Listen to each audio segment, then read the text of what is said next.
Welcome. We are so glad you are here today for our webinar. I'm Terry Nolan, and I work as the Vice President of Educator Initiatives at Learning Ally. You're going to hear some information about us here in just a minute. And I've got Tricia Gerard here with me. I'll introduce her as well. She's going to be our speaker today. I'm going to tell you what, she's fired up. She's a passionate advocate in making sure that students with dyslexia get the services that they need.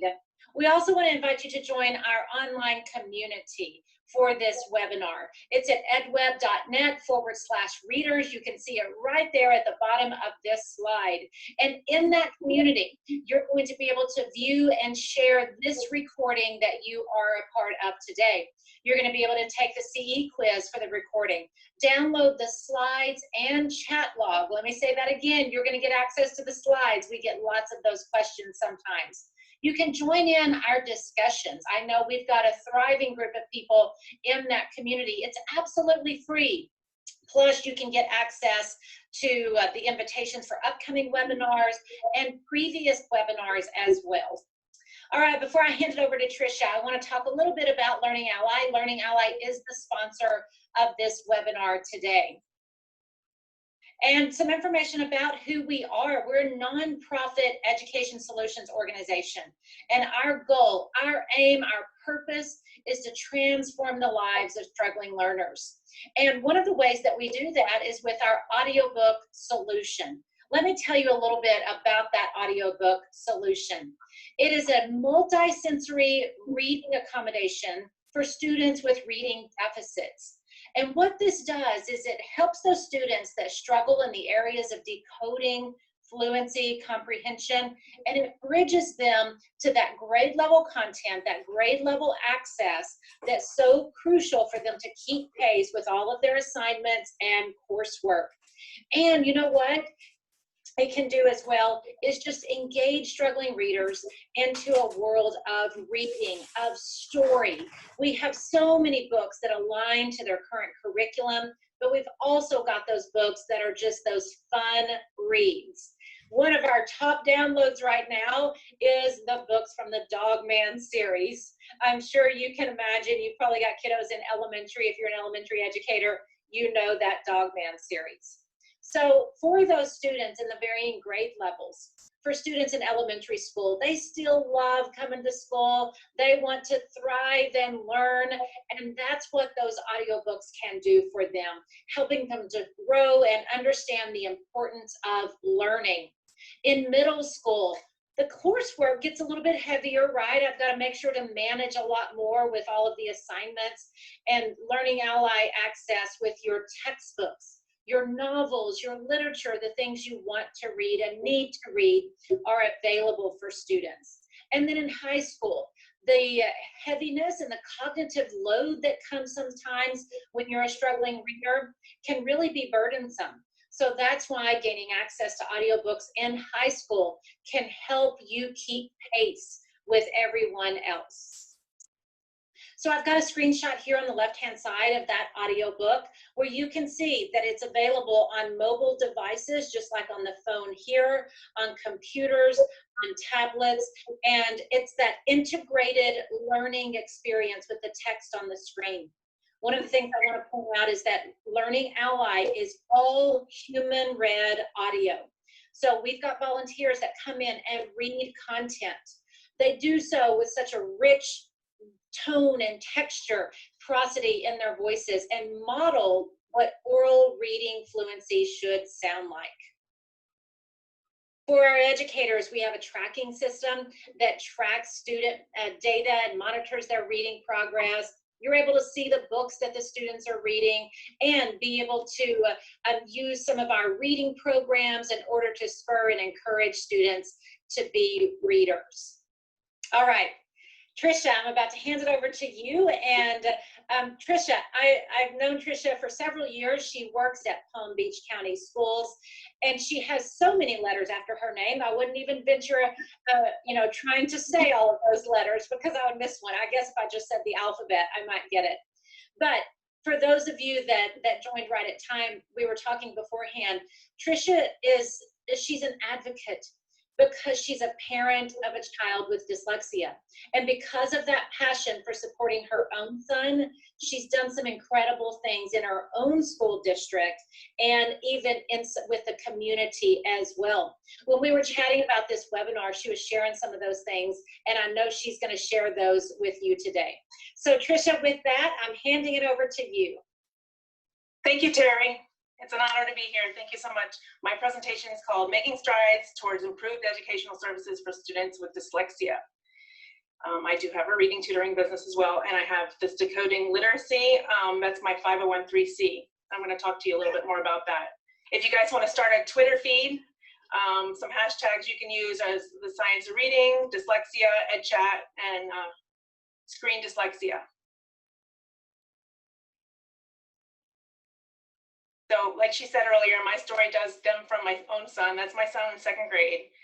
I knew when he was in pre-K that he had a specific learning disability. I have an older brother who also needed Orton-Gillingham type services when he was in 1st and 2nd grade. So it starts with him. And I was even speaking to the principal of the school that he would attend, just please give him an ESE kindergarten teacher who would know the signs and symptoms of somebody with a specific learning disability. So there's my son, Bryce. In the school, they gave him half the year foundations in 1st grade, half the year in 2nd grade. So what happened was he kept doing well, and as soon as he started doing well, unfortunately, they pulled it. So he got 30 minutes of small group instruction. Finally, he was made eligible for SLD at the end of 2nd grade. And then at the end of 2nd grade, they wanted to send him to extended school year, which is summer school. But they didn't have any evidence-based instruction yet. Fortunately, with a bunch of other moms and teachers, we have now helped the school system see that they need to provide that during the school, summer school ESY as well. So now it's happening. So we're really happy about that. In our district right now, we have about approximately 40 teachers trained. So I'm level 1 Wilson certified. So that means I took an online course and I was observed 5 times from the Wilson Reading Company. So I'm Wilson level 1. There's approximately 36,000 students in our school district that have dyslexia. So if you do it statistically with 1 to 5, that's 20%. So unfortunately, still at that time, they were still lumping him when he went into ESY. And unfortunately, too, principals still are uninformed about the appropriate interventions options for dyslexia. So in Florida, we have school-based management. So basically, the principals get to decide what interventions are allowed in their campus. So 2nd grade and 3rd grade, he did attend summer school. And like I said earlier, they didn't provide structured literacy yet. So 3rd grade is a retention year. So in that year, he was able to get Wilson taught from a 3-day trained teacher, 30 minutes in the morning, and another teacher pushed in his 3rd grade class and did another 30 minutes of the 6 through 10 parts of the lesson plan of the Wilson reading program. That year he did really well. He got a level 2 out of the 5 for the Florida system. That's how they rate them, 1 through 5. So he was passed along, he didn't get retained. As a family, we also provided the Orton-Gillingham private tutoring as well. So in 4th grade, because it wasn't a retention year, the only way he was able to continue with the Wilson program was to get pulled out of a regular ed 3rd grade class and go into ELA for the 90-minute reading block. And that teacher was going to give him Wilson in that class. In 5th grade, he got one-on-one. He made it all the way up to 7.4 of the 12 steps of Wilson. And then in 6th grade and 7th grade, they didn't provide anything at all, even though he didn't finish the Wilson reading program. But he did go from a level 1 that he earned in 4th grade up to a level 4 from that one-on-one intervention. So that was a big, huge leap in services. So the best way you're supposed to do services for kids with dyslexia is actually continue on, not start and stop, start and stop, stop, start and stop. So it was like a roller coaster ride of intervention. And I think that has to do a lot with the lack of knowledge and training of the IEP staff and what needs to be done for a student with dyslexia. In 9th grade, he went on to high school, and he was given Wilson 2 days a week. Oh, I didn't mention in 8th grade. 8th grade, he was given the Wilson trainer for half the school year and into the summer. And she even met him off campus. She was amazing. So in 9th grade, they sent a trainer to his school. Okay, so that's how I got into this, basically because of the services were so sporadic and not consistent. They need to be consistent, and they need to start younger, and they need to be going continuously until the child is fully remediated. So I love this quote by Maya Angelou: do the best you can until you know better. And then when you know better, do better. So we know a lot more now. So as a parent, you do like better research on the FBI, you're up to 2 in the morning, you know, researching all these different programs. What is dyslexia? You learn a plethora of information. You start reading tons and tons of material, and then you start questioning, well, why aren't they doing it in the schools? So I started this group, Dyslexia Learning and Support Group Florida, to find like-minded moms and other teachers that were going through the same thing, trying to find support services. And through this process, we also started Decoding Literacy, and that's our 501(c)(3). Myself and 2 other moms, Angela Reynolds and Rachel Fitchburg, we've worked together, and we've donated $30,000 in Wilson materials because we know it's a tier 1 issue at first. We need to get these kids reading in kindergarten and 1st grade. And so we donated $30,000 of Wilson materials. We donated to 7 different elementary schools and 1 high school, the Wilson Just Works program materials. So what can teachers do to make a difference advocating for improvements? So basically, once you find out all this information that the system is not set up to help your child, you could start learning and then educating others. So one thing as a teacher you could do is know more about the educational law, learn about the reading science, like actually read the National Reading Panel. That was a big eye-opener for me because I went to school in Maryland. And when I went to undergrad, it was all Ken Goodman, and I learned the whole language method. So it's very humbling to look back at my teaching experience as I taught kindergarten, and I feel terrible now. Knowing what I know now, what I should have been doing all that time when I taught kindergarten, I feel bad for those kids that I taught because I wasn't teaching what's in the National Reading Panel. It was all letter of the week, a whole word instruction, which is not how reading science works. Teachers need to know how to read the profiles of the school psychology reports and know what the characteristics of a student with dyslexia looks like. Really high in listening comprehension, low RAN and RAS scores, the inability to read nonverbal nonsense words or pseudo words, lack of decoding skills. In speech, you can see it with my son used to say percussion shorts instead of compression shorts, you know, to wear under for soccer. Little things like that, missing phonemes and graphemes and not matching the sounds to the letters. So I was saying teachers need to reflect on the evidence of practice found in the National Reading Panel and use those practices. Okay, so why are we talking about this? Well, we have like a national reading crisis right now. Only 35% of the 4th graders are reading on one grade level, 34 in 8th grade, and 37 in 12th. We need to start providing appropriate interventions. And why do we have a literacy crisis? Well, if you look at the research, colleges are not graduating teachers with the knowledge and practice standards for teachers of reading. And I know that's kind of a hard pill to swallow, but you don't know what you don't know. And so the National Council of Teacher Quality, they found out that not all colleges are teaching the science of reading. So, you must not be fearful about what you're doing when it's right. So I know some districts are saying, oh, we must do balanced literacy to teach early reading.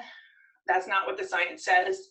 The science is saying we need to teach these 5 areas of reading instruction. This is from the National Council of Teacher Quality. This came out in 2020, so it's very recent. You can see that just in 2013, teachers were not being taught phonemic awareness, very minimally. If I attend a teacher conference and the presenter says, how many of you have phonemic awareness curriculums?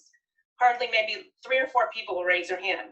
And if they say, how many people are teaching phonics, you'll see a whole bunch of hands go up. If you say, how many people are teaching comprehension, the whole room. So these are kind of lacking in the balanced literacy curriculums that most schools use. The first two, phonemic awareness and phonics. So this is just a graph showing you, this is the undergraduate programs that are using the 5 areas of reading, and these are the graduates. So the undergraduates is really doing a much better job of teaching teachers how to teach early literacy. Here's another one.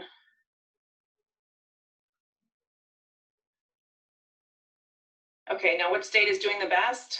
This is Mississippi is doing the best, and here's my Florida. We're right down here. So why is Mississippi doing so well? They had new legislation in 2013, and that's why they're doing well.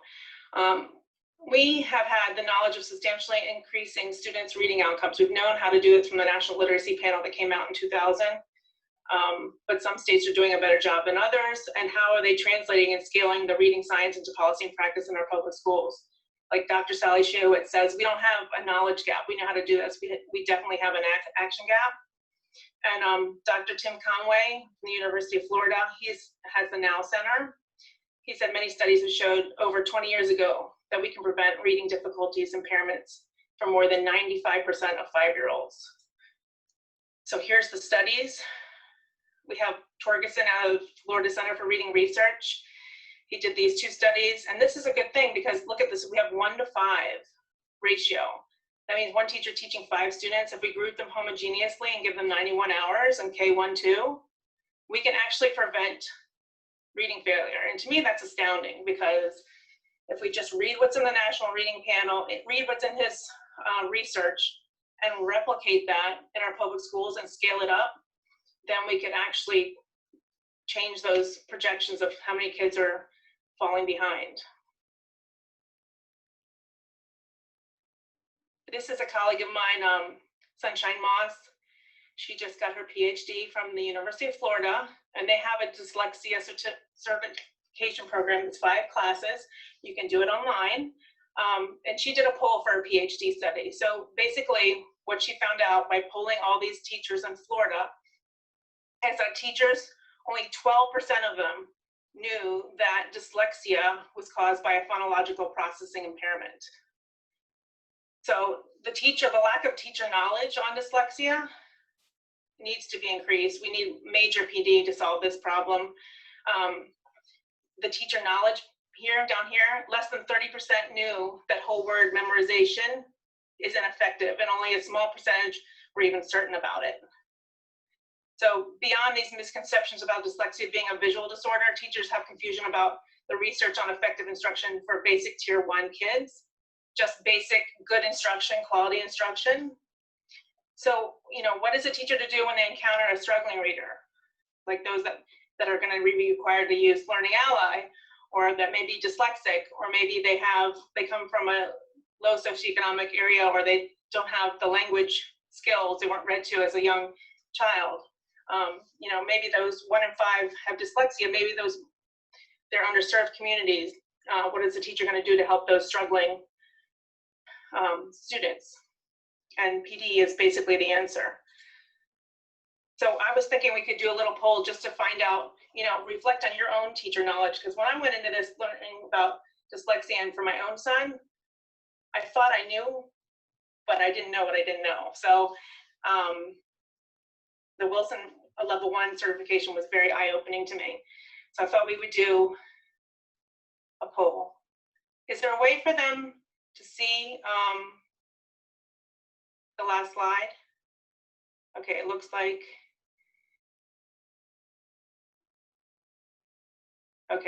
we have how many phonemes in the word cup?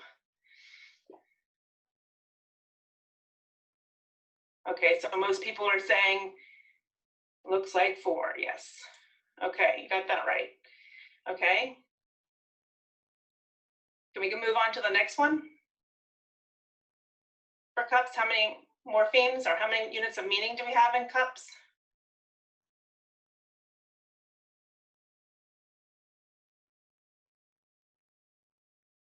You guys are doing very well. It would be 2. Okay. How many syllables in cups? Awesome. We got a very intelligent audience in here. Okay. Let's go to the next one. We got blend. How many phonemes in the word blend?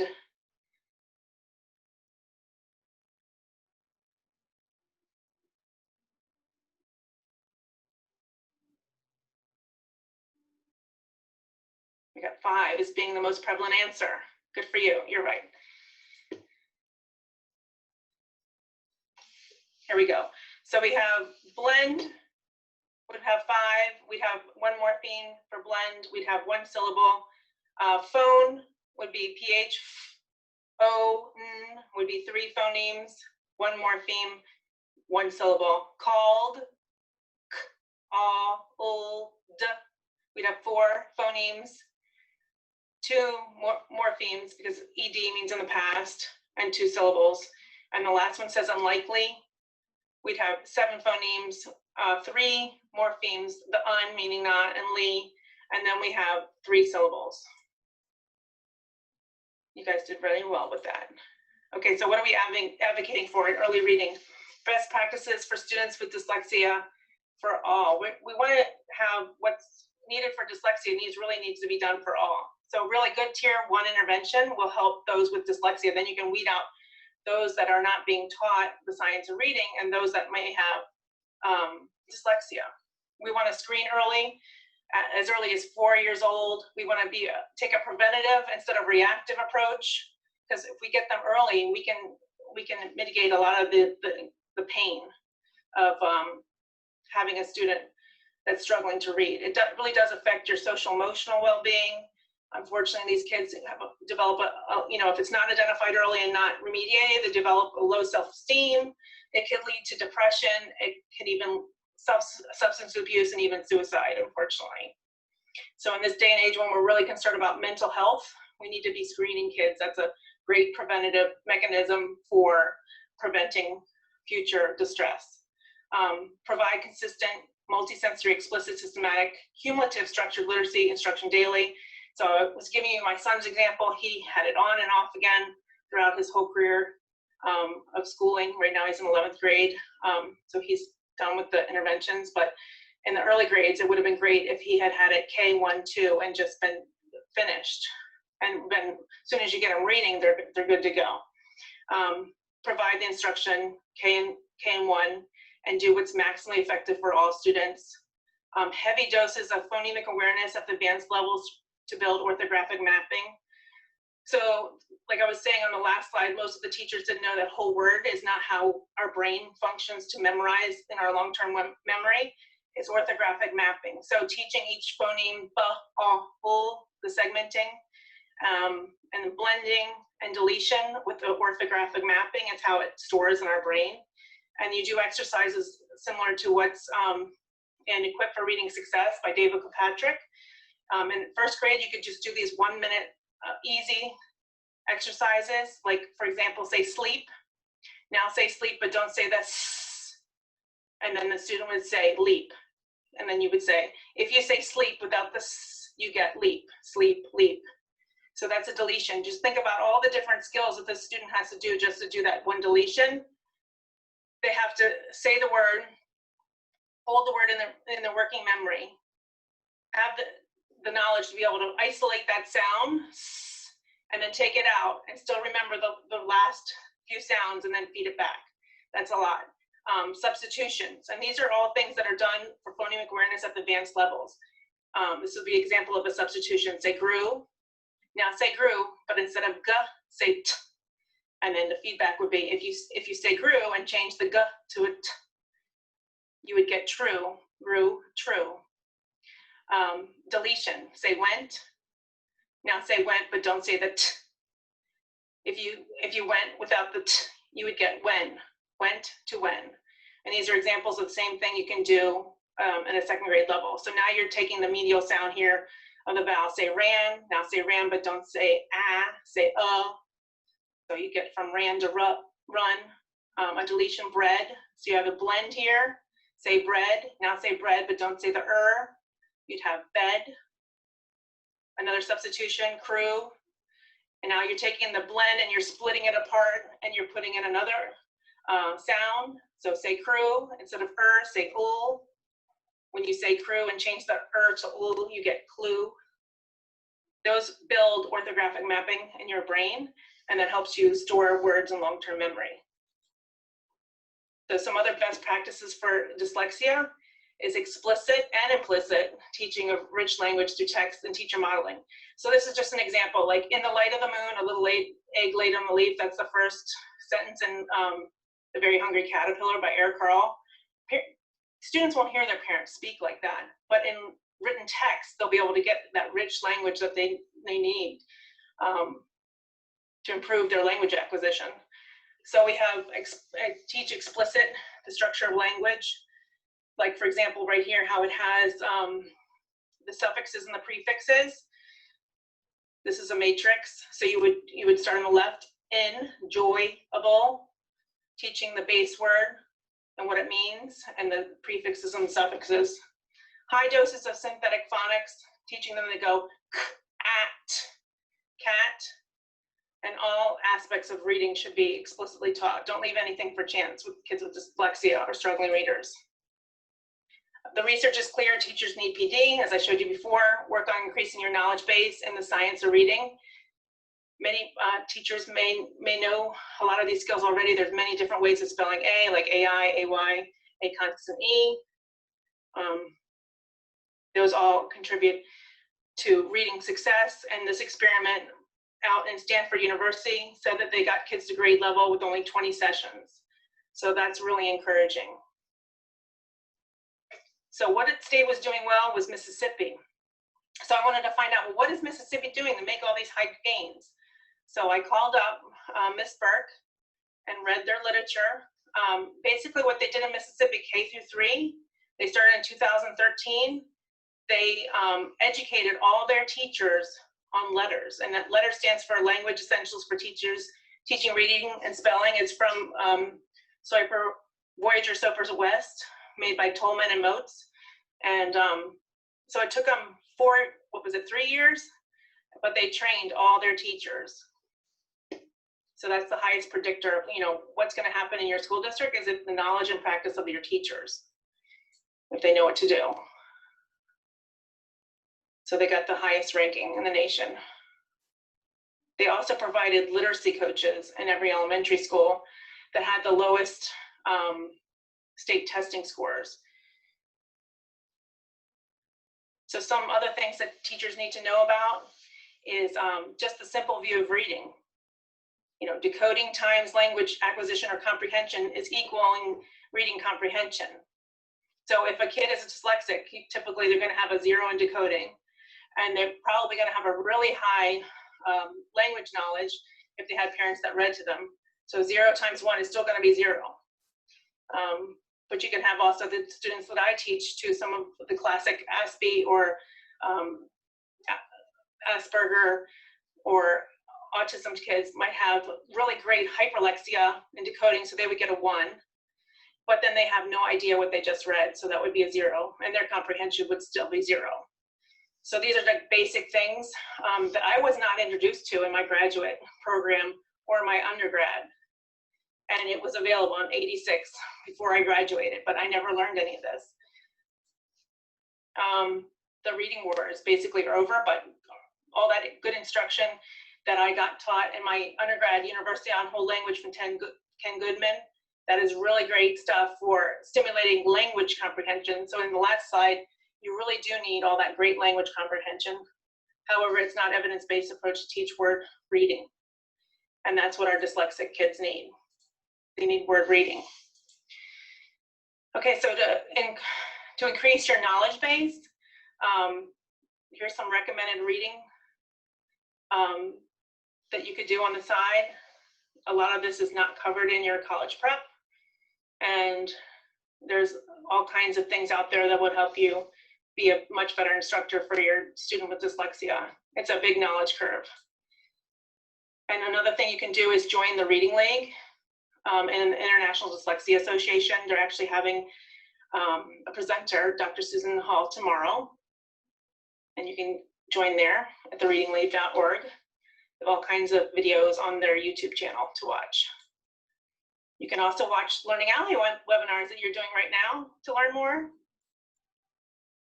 If you want to take an online course or have an Orton Gillingham type course, I'm working with the Read Foundation.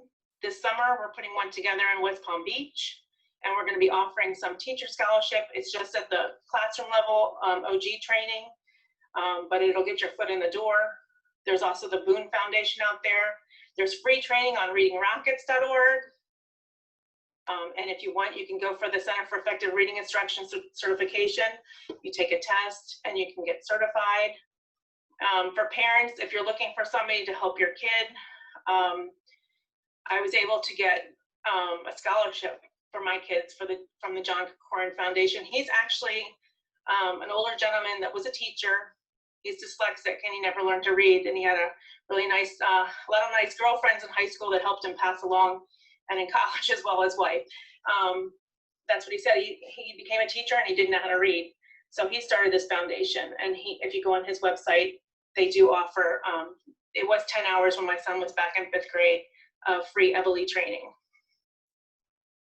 if you qualify. So here's the Center for Effective Reading Instruction. That's from the IDA. That's their new accreditation process. And like I said earlier, you can go on Reading Rockets and get their tutorials there on all those areas of reading instruction and take the exam. So what else can teachers do? Well, it's like I started my support group to get meshed with other parents and professionals, and then we started holding meetings. We actually held the first meeting in my church. We had about 10 people, and then each time it just kept building and building and building. I paired up with Decoding Dyslexia. We got the PTA involved, the International Dyslexia Association.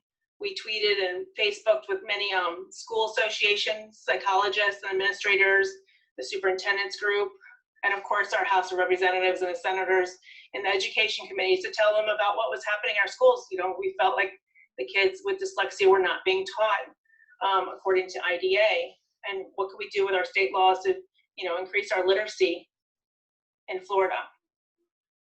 So through my Dyslexia Learning Support Group Florida, that's what we did. We started advocating for legislation. But concurrently, we were working with the school system.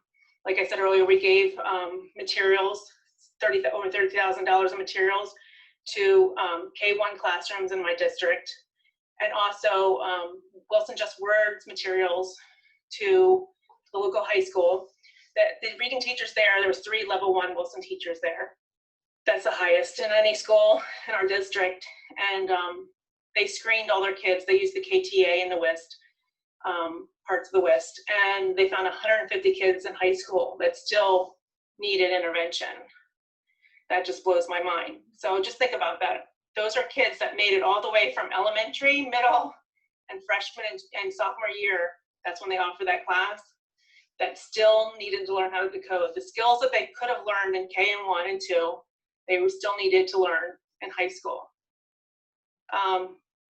And then I mentioned earlier, we're going to be having a training, an OG training in West Palm Beach for 30 teachers, and we're going to be offering a few scholarships.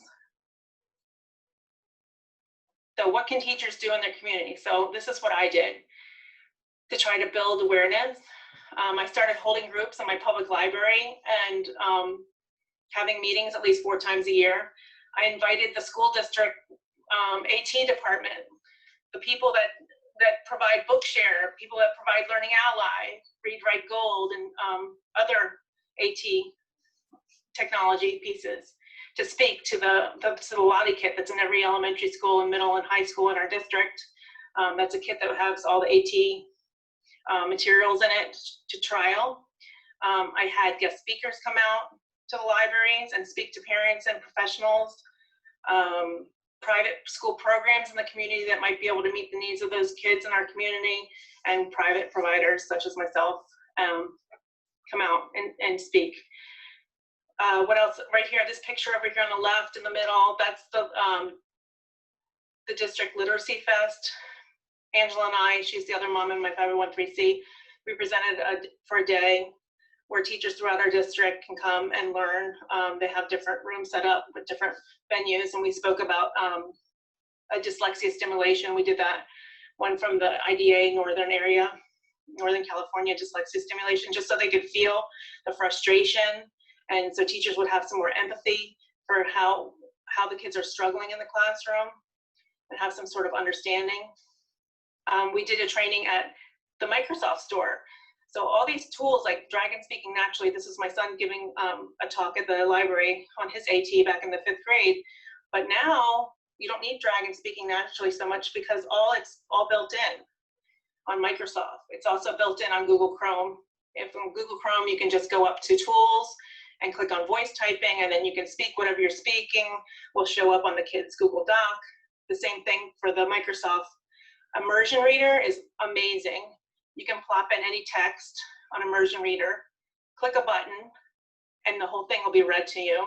If you click on a word, like a noun word, it'll pop up a picture, a word maker picture, if you're familiar with those. A lot of students in the autism sectors use Board Maker. So it's like an animated type drawing picture. If you click another button, you can change all the verbs to green or purple, whatever color you wish. So it could teach the structure of the language. It could take all the adjectives and change it to another color. So if you're teaching a skill and you say, okay, I want you to find all the noun words, you could use Immersion Reader. Click on a text and it'll give them all the answers. We also had a mental health psychologist come and talk about how dyslexia affects students' mental health. These are just some ideas. I did a PD on the go down here. You can see my door to my classroom. And then I put like the literacy ladder, different QR codes to different things, phonemic awareness scales, just different things that the teachers walk by, they could see, PD on the go. And these are library, to the right on the top, these are library displays that we did in the public libraries and also in school libraries for Dyslexia Awareness Month. So how do you build awareness? Well, a lot of people around the country are building awareness, so you can just piggyback on what they're doing. So this gentleman, Dean Barringer, was doing something a few years back. He was swimming around Martha's Vineyard, and so I did the dyslexia plunge. This is near Ocala, just zip lining. And this October 2020, they're actually having a dyslexia dash. So like your school could be involved in holding one of these type of functions. A couple years back, they did the dyslexia dab.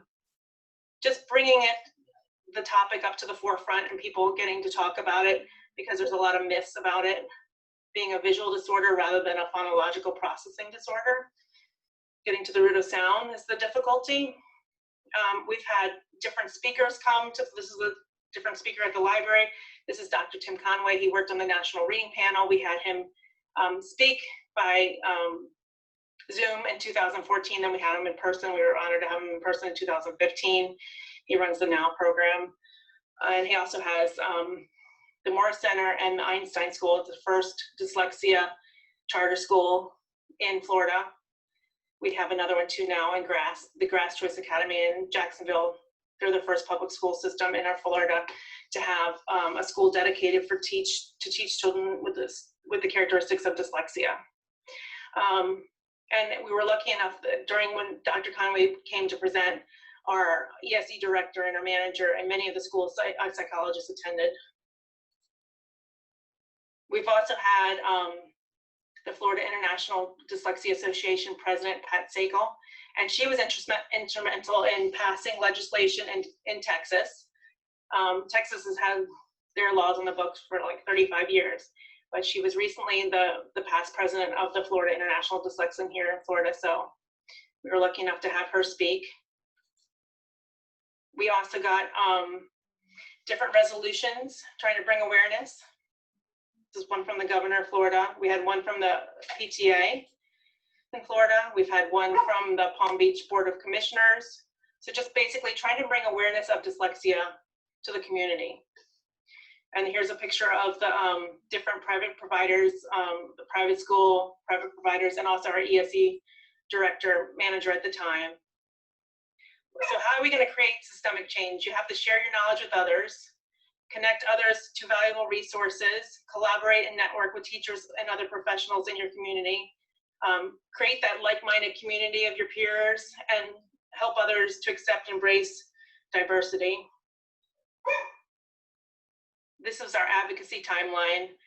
Working with the school district, we would have like 3, sometimes 4 meetings a year with the school district as teachers and professionals and parents, trying to advocate for Tier 1 changes, which would affect our kids in Tier 3 as well for students with dyslexia. We started in 2014. By 2016, we finally got them to do Wilson, which is the program of choice for the district, into the summer school program. We got all the teachers and the principals trained with a 15-minute webinar on what is dyslexia, a real quick overview, so they knew what the signs and symptoms were and the characteristics. In 2017, they developed a task force. It was a group of school psychologists, the literacy department, the ESC department, and professional development. They made a dyslexia plan for our district, and that when we first started advocating, our biggest thing that we wanted them to do was change the RTI decision tree, to take the 5 areas of reading structure and tie in each area with what intervention. So looking at phonemic awareness, okay, now what intervention do you have for that? Looking at phonics, what intervention do you have for that? Looking at fluency, continue, for each area of the instruction. So now we have Wilson Intensive, we have Wilson Just Words, HD Words, and Spire are our go-to programs. One size does not fit all, so we had in the past just one program. And we know that different kids react to different programs, so we need to have a variety of implementation of different interventions for those kids. And I just put some pictures of, this is a big thing, because back when I started, they weren't even saying the word dyslexia. It was like taboo.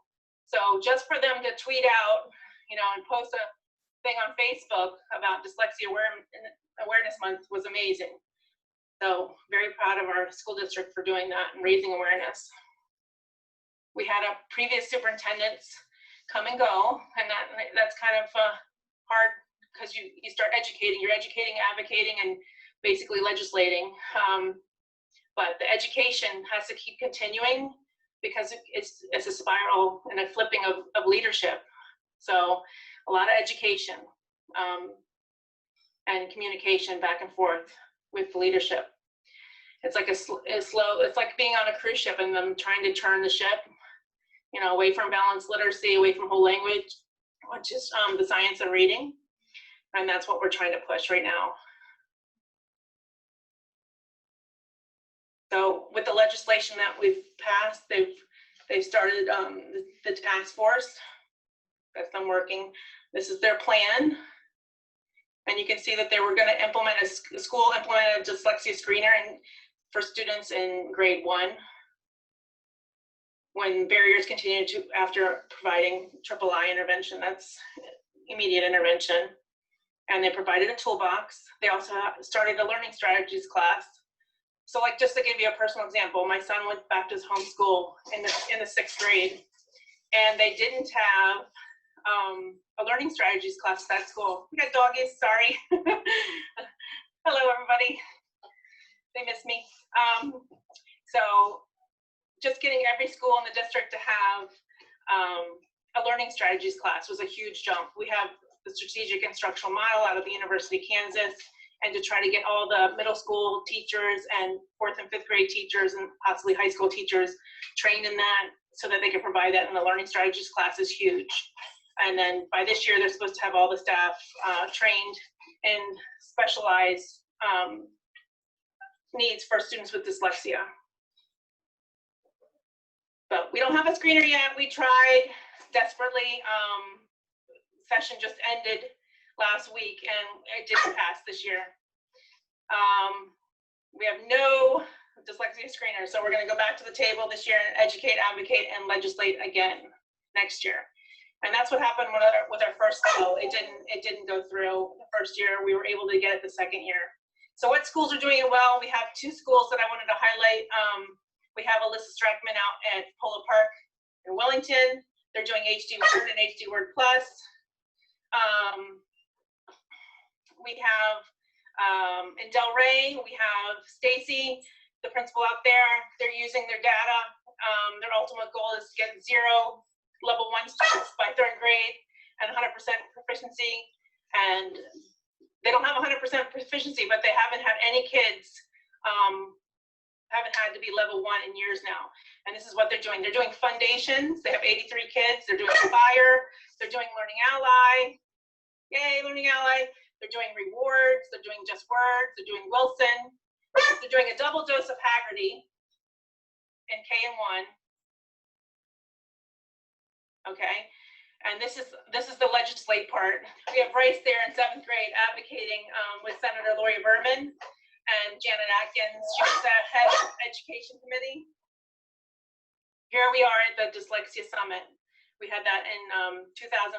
We were trying to pass the legislation for 7069, which finally passed. That's a bunch of us moms speaking. That's our champion. That's Senator Gail Harrell. She's the one who's been pushing all our legislation. We did this, we tried this one. We tried this one passed, the reading bill. All of our teachers have to be retrained for the reading endorsement now. Because we were finding that the teachers didn't have the knowledge and practice of teachers of reading. So basically, what does our bill do? All the teachers have to be trained K through 3 here in Florida. They have to be reading endorsed if they're going to provide Tier 3 intervention. So this is big. We're now screening kindergartners in kindergarten the first 30 days. And then in K through 3, all intervention has to be intensive, explicit, systematic, multisensory reading interventions. So that is huge. So all of our kids should really be getting access to MSL instruction now. So we have at the state level, we have state literacy conferences. We have a PowerPoint now from our head of the Just Read Florida. We have dyslexia support. A lot of things are moving and shaking now. Just so you're aware, in middle school, students who didn't pass the Texas State Accountability Test of Reading Comprehension, over 85% had problems with decoding and fluency, while 12% had problems with comprehension. So that goes back to that high school that we donated the money for. Those were kids that were just pushed on, but they still had decoding issues. Most of those kids at the upper level that aren't reading, it's due to a decoding issue. So in Florida, now we have this independent study. It's called Reading Difficulties, Disabilities, and Dyslexia. Because I was asking and talking with the Just Read Florida office and asking, can you please give us a technical assistance paper? You know, parents and teachers are going to meetings and they don't have the information that they need to provide students with effective instruction. They need guidance. So Heather Doxy Willis, she's no longer there. She's the former ESE reading specialist, gave us this PowerPoint. Within that PowerPoint, she talked about structured literacy. This is my daughter and her little girlfriend down the street. We went to the Summer Literacy Institute. I was presenting with the IDA, the dyslexia stimulation. And this is how they trained all the different counties in Florida. They sent approximately 4 representatives, an ESE teacher, an administrator, and somebody from the literacy department. So what can you do tomorrow to help your kids? Increase your knowledge base. Start with sound walls versus word walls. Show them the grapheme phoneme grids. Understand the 5 areas of reading instruction. Here's my classroom. Here's my valley. Here's my consonant chart. Teaching them the different sounds, like in the past tense, ed can say duh, it can say ed, it can say tuh, like in walked. And this is from the toolsforreading.com. This is all research-based, the vowel chart. Teaching kids, you know, differences between the stops and the fricatives and where they fall in your mouth, teaching them the articulatory features, you know, the difference between an F sound and is your tongue sticking out? You know, lick your lips, say, you know, it's cooling your lips. Stick out your tongue, it's cooling your tongue. That type of thing, using mirrors and talking about that with them, teaching them the difference between a voice and unvoiced. So in this one, say, buh, and knowing the difference of the is unvoiced, and a B is voiced. I remember going to an IP meeting, and then they were saying, I was looking at the student's writing sample, and they didn't notice that the student was using a V instead of a in one of his writing samples because he didn't understand the difference between the voice and unvoiced. So just using the articulatory features and knowing where they fall in the mouth and showing the students mirrors and having them check and making sure that they're saying it correctly, looking at the pictures of the mouse, if you have them up on your wall. I have all mine on Velcro, so I can pull the card off and then show them a mirror and hold it up and have them mimic what's on the card for the mouth. You know, teaching them that the phonological awareness continuum ladder here, the staircase, doing those deletion, addition, substitutions that I modeled earlier, having some sort of curriculum in your classroom, Equipped for Reading Success, Road to the Code for the little ones. Haggerty is really good for primary and K and pre-K. Here's some other ones, Sounds Abound and Literacy Leaders, doing chains, like saying, use little tiles or little chips and say tap, and have them pull down app before you even introduce graphemes. And then, okay, say, and then you're pulling them down and then say, change tap to tip. And would you say hello to and would you say goodbye to? So they'd say, hello, goodbye, and then keep building that staircase going down. You're just changing one phoneme for each one.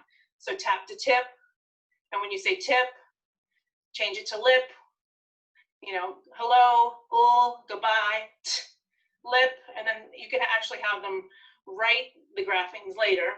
This is the phonological piece that I was talking about earlier. These are easy ones: onset and rhyme, blending, counting syllables. Everybody's been doing that for years. But punch it out is a really good one. Saying a sound and then punching out the sound, or doing the roller coaster where you say like the word cat and go cat. So they really get that middle phoneme in there, the medial phonemes. Just identifying phonemes, like chopping them up. Say the word blend and go blend. Segmenting. Okay. And here's a basic scope and sequence of any really good literacy program. Just making it structured and systematic. We should teach these consonants and then more consonants, then we teach the vowels, then we go over the digraphs and blends, adding in the inflections, teaching the vowel consonant E for long vowels, the odd consonants, the floss rule, double F, double L, double S, Z after a short vowel, teaching them the vowel teams and where they fall within a word. Do they happen in the beginning, middle, or end of a word? Vowel control patterns, different complex consonants, and also the 6 syllable types, closed syllables, vowel consonant E, open, LE syllable type, R control, and so forth. And these are some really good decodable text. So while you're teaching them these phonemes, you want to be having them practice on decodable text. So unfortunately, when you go to the library, your trade books, they're going to have all 6 syllable types all smushed together in this one book. They need a chance to be able to practice the skill that you explicitly just taught for kids with dyslexia, and also, you know, regular early learning readers. That's what the science says. Once they get going and start reading, then you can bring in those trade books. You can also bring them in as you're reading to them to enrich their language acquisition. And here's something else that some of you haven't seen before, but this is called structured word inquiry. And this is what I was showing you earlier a little bit. You can build these matrices, and you can search for words on etymology online and find out, you know, where did this root come from and why is it spelled this way? You basically answer 4 questions, and here they are here. What does the word mean? How is it built? And what are the etymological and then morphological markers? So just doing that with them. This is a really higher level skill that you could learn in structured word inquiry. This is more for like an advanced middle or high schooler, learning about double bases. You know, you can learn about bound base, unbound bases, teaching them all the different prefixes and suffixes. And once you learn one base or one root, Greek root, you can learn a plethora of words that have that same root in it. So just by learning one thing will just open up the door for all your vocabulary. I know I'm just giving you like a little overview and a snapshot. There's so much more to learn about each one. Here's a window in my classroom. This is my English language arts class in middle school. We were actually using, as a special ed class, we were using the Florida Center for Reading Research little root trees. So they give a root like script, means to write, and then there was like different words that have the base and prefixes in it, like prescription. And I have this up in my classroom, prefixes, roots, and suffixes. And there's different ways of learning about words. Are you going to divide it from phonological division, or are you going to divide it from a morphological way? There's, there's the camp that says OG and phonics, and there's the camp that says structured word inquiry. But if you teach it both, the kids will have a greater sense and knowledge of what the words actually mean. So that's me from Learning Ally. You can find me on there. That's their specialist directory. And I just wanted to thank all the people along my journey that I've been so enriched by their knowledge. It's such a learning process because there's so much more to learn, and you have to constantly keep learning. Writing Matters is a wonderful program by William Van Cleve. He was my son's private tutor. This is Diana King. She was his mentor at the Caledonian School. This is the Writing Skills book by Diana King. We have Miss Mathers here that wrote the assessment book, and she's also written, I can't think of it right now off the top of my head, a computer-based program that can teach mind play, that can teach Orton Gillingham computer-based instruction from SLPs on the computer. So you just log in and it goes. We have a white paper here that I got Stephen Dracus. We have Barbara Wilson. I wanted to thank David Kilpatrick and Guinevere Eden, and of course, Louisa Moats. That was amazing to meet her at the International Dyslexia Conference. You can see it on my face, I was thrilled.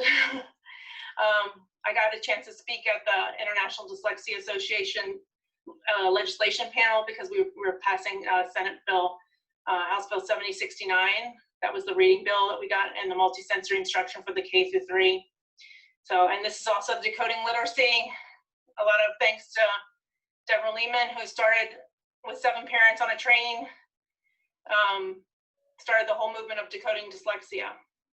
So thank you to her. And we have Marcia Henry over here, who made the book Words. It's an amazing book for morphology. And we got more people over here. We got Learning Ally. She's Miss Woody. She's got a 501(c)(3). She's working with Bureau County Schools. Her and another mom of a dyslexic, they started her 501(c), and they're doing a whole bunch of, they gave PD to all their K through 2 teachers, I want to say. And now they're embedding Common Core type strategy of how to make it multisensory and explicit and systematic. And we have Marianne Wolf and Diana King again. And I was really inspired by this young fellow here. He wrote this book. I think it has like 100 different letters he wrote to famous people with dyslexia and what kind of advice they would provide. I think that was very inspiring, and to give it, to a young man or a young woman with dyslexia, maybe in middle or high, and have them read it, and just say you're not alone. There's others that are walking this journey with you, and we're all going to get there together, and we're going to make it. We have Pat Sakel, the president of the International Dyslexia Association, up here on the top. She helped develop the Herman method.